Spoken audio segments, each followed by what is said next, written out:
નમસ્કાર દર્શક મિત્રો, હું છું રૂપલ લુણીચિયા. સંપૂર્ણ ન્યૂઝમાં આપનું સ્વાગત છે.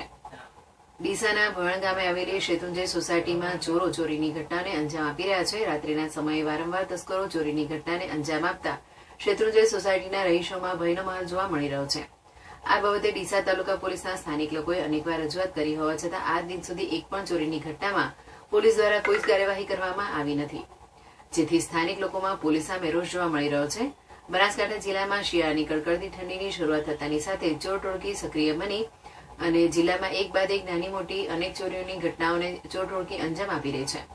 બનાસકાંઠા જિલ્લામાં દર વર્ષે શિયાળાની ઋતુની શરૂઆત થતાં ચોરીની ઘટનાઓમાં વધારો થાય છે.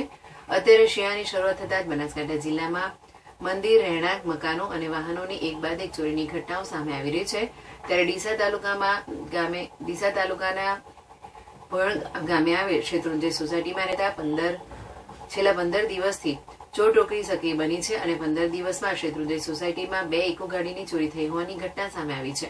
આ બાબતે શેત્રુંજય સોસાયટીના લોકોએ ડીસા તાલુકા પોલીસ મથકે ફરિયાદ કરવા હોવા છતાં આ દિન સુધી એક પણ પોલીસ અધિકારી શેત્રુંજય સોસાયટીમાં તપાસ કરવા ગયા નથી, જેના કારણે શેત્રુંજય સોસાયટીના લોકોમાં પોલીસ સામે રોષ જોવા મળી રહ્યો છે. અત્યારે ચોર ટોળકી રાત્રિના 2 વાગ્યા પછી વારંવાર આંટાફેરા મારે છે, જેના કારણે શેત્રુંજય સોસાયટીના લોકોએ રાત્રિના સમયે જે પેટ્રોલિંગ પોલીસને કરવાનું હોય તેની જગ્યાએ સોસાયટીના લોકો કરી રહ્યા છે.